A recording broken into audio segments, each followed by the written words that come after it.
Le deuxième pilier de la foi, Rabbeinu nous explique ce qu'est la révélation divine. Donc, ce deuxième fondement va résider dans le fait de savoir que Dieu apparaît à l'homme de jour comme de nuit, et ce depuis la création du monde. Parfois, il se peut que Dieu se révèle à l'homme d'une façon qui sera dévoilée. Et dans ce cas-là, ce qui va se passer, c'est que l'homme va le ressentir très fortement. Et là, il va éprouver un désir vraiment intense de se rapprocher de l'Éternel. Parce que dans ces moments-là, l'homme va ressentir pleinement cet appel. Mais il faut savoir que dans la majorité des cas, Dieu, s'il se dévoile à l'homme, sera toujours de façon cachée. Pourquoi Dieu le fait de façon cachée? Tout simplement parce que l'homme n'est pas assez préparé à ce que représente la révélation de ce contact avec le divin. Il est important qu'en tant qu'humain, l'on comprenne que chaque pensée qui nous passe par la tête est en fait tout simplement une révélation de Dieu. Pourquoi? Parce que chaque chose qui vient dans notre esprit, finalement, est dirigée par Dieu. Oui, même dans les pensées négatives, effectivement, que ce soit au niveau des pensées de tristesse, des pensées de paresse, des refus de faire le bien, ou même carrément des désirs de faire le mal, peu importe la confusion qu'il peut y avoir dans notre esprit, dans toutes ces pensées, finalement, va se cacher un message de Dieu, tout simplement dans le but de nous tester. Dans tout ce que l'on entend, dans tout ce qui se passe autour de nous, que ce soit par l'intermédiaire d'un homme, d'une femme, quelqu'un de votre famille, de votre entourage, de vos collègues, ou même des gens que vous rencontrez comme ça dans la rue, tout ce que vous vivez, tout ce que vous voyez, tout ce que vous ressentez, derrière tout cela se cache la parole de Dieu. Chaque personne qui va vous exposer, peu importe le message, chaque personne qui va vous adresser la parole, apprenez à écouter, apprenez à être à l'affût du message que Dieu cherche à vous adresser à travers cette personne. Shema Israël, écoute. Écoute Israël, écoute, sois à l'écoute. Il faut être à l'écoute. Israël, c'est Yachar El. Donc, c'est le chemin vers Dieu, c'est droit vers Dieu. Sois à l'écoute pour pouvoir avancer droit vers Dieu. Et apprends à écouter.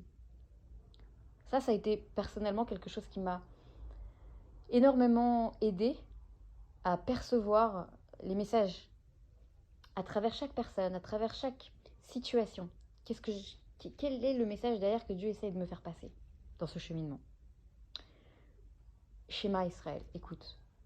Tout est dans cette phrase. C'est notre profession de foi qu'on est censé réciter 2 fois par jour et pourtant, on ne prend même pas le temps d'intégrer vraiment ce que représente Shema Israël. Quand j'ai pris le temps, quand j'ai commencé à comprendre, à me connecter avec l'essence même du schéma, j'ai réalisé à quel point les mots sont puissants et à quel point tout est là. Parce que quand j'ai commencé à écouter, quand j'ai commencé à écouter les gens, quand j'ai commencé à écouter le silence,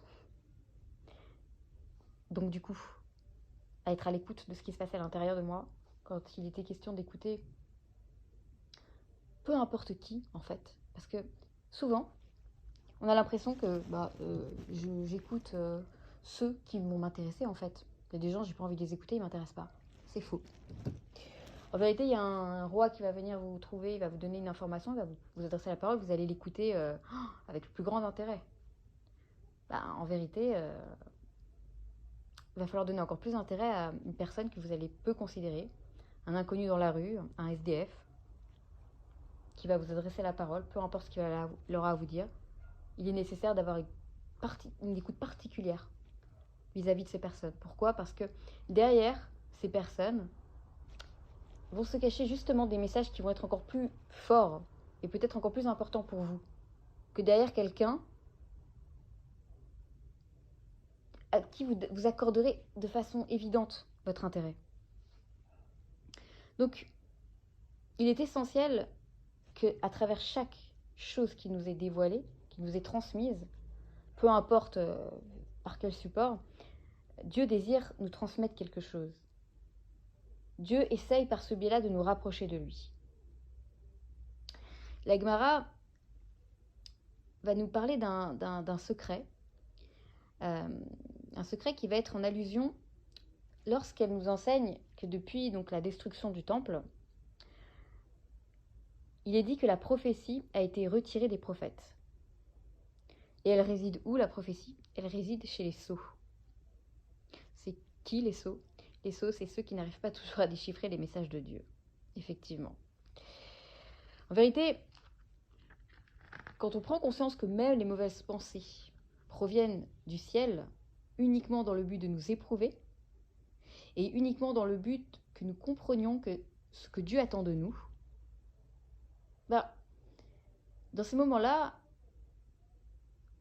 on ne se positionne plus en tant que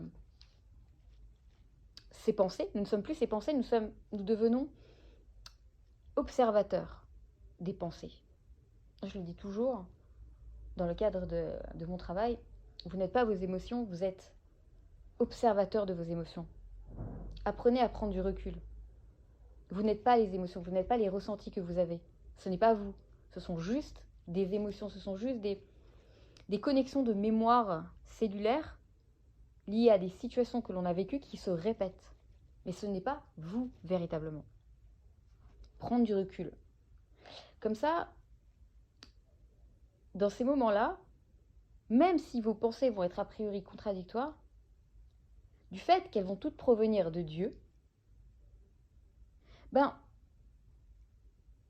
peu importe la contradiction, ça va vous permettre de comprendre la signification réelle de cette dualité. Parce qu'en fait, en étant en contradiction dans vos pensées, Dieu va vous mettre face à vous, à votre propre vérité. Où est-ce que vous vous situez véritablement? La racine, généralement, des contradictions provient systématiquement de la discorde. Cette discorde, cette dualité, elle est entre nous et nous, toujours. Mais c'est une discorde qui existe depuis toujours. Des fois, typiquement, on connaît bien, lorsque les sages débattaient, par exemple, au niveau de la halacha, il y avait Hillel et Shammai qui étaient jamais d'accord. Mais pourtant,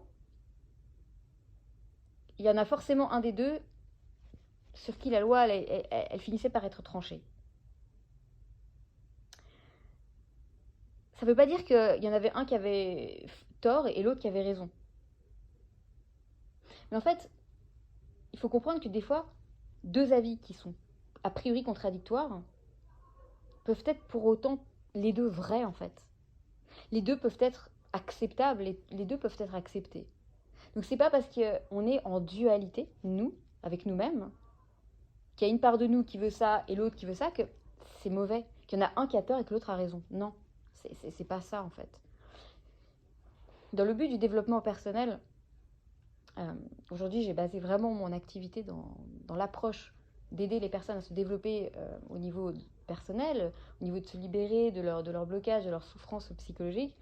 Mais j'utilise véritablement cette base qui est la Torah parce que c'est le meilleur outil en fait en soi. C'est le meilleur outil. Quand on arrive à comprendre et à intégrer, je dirais, par lequel biais les informations nous sont données pour nous aider à avancer sur notre cheminement, on se rend compte qu'il n'y a pas plus puissant que les outils de la Torah. Donc, j'explique toujours qu'il faut cet impératif d'arriver à comprendre que on a tous nos parts d'ombre et nos parts de lumière. Mais aujourd'hui, il va être question dans cette avancée d'intégrer les deux, de comprendre, de voir les deux, de les accepter. On est là pour travailler nos midotes. Je dis pas que nos défauts, c'est bon, je les ai, tout va bien. Non, je les vois, ok, je travaille dessus, mais par contre, je vais pas m'incriminer parce que j'ai ces défauts. Donc, il est intéressant vraiment de comprendre ici, Rabbi Nachman nous explique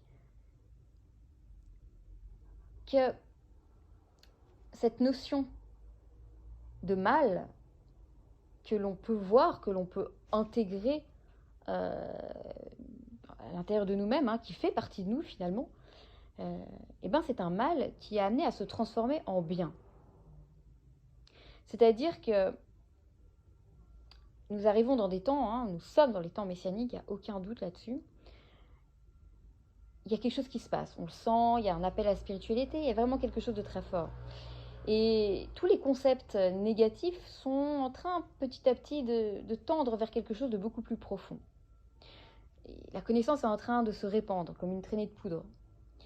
Et de petit à petit, on va finir par se rendre compte que finalement tout ce qu'on pense être négatif, en fait, se cache derrière des messages de Dieu, pour nous pousser justement à arriver à un certain niveau.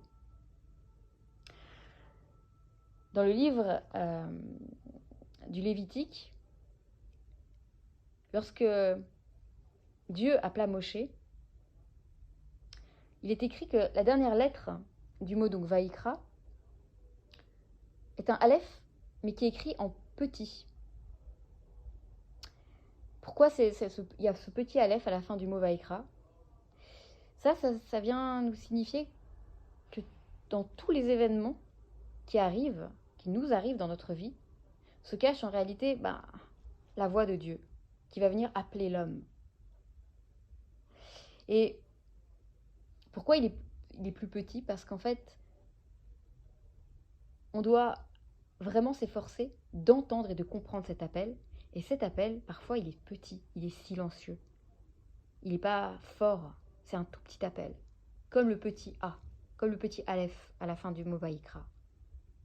Et pourtant, il faut être à l'écoute. C'est pour ça qu'il faut apprendre à écouter. Les signes, les messages, les informations. Apprendre à écouter. Et de ce fait, ça nous aidera à avancer et à reconnecter véritablement avec la foi.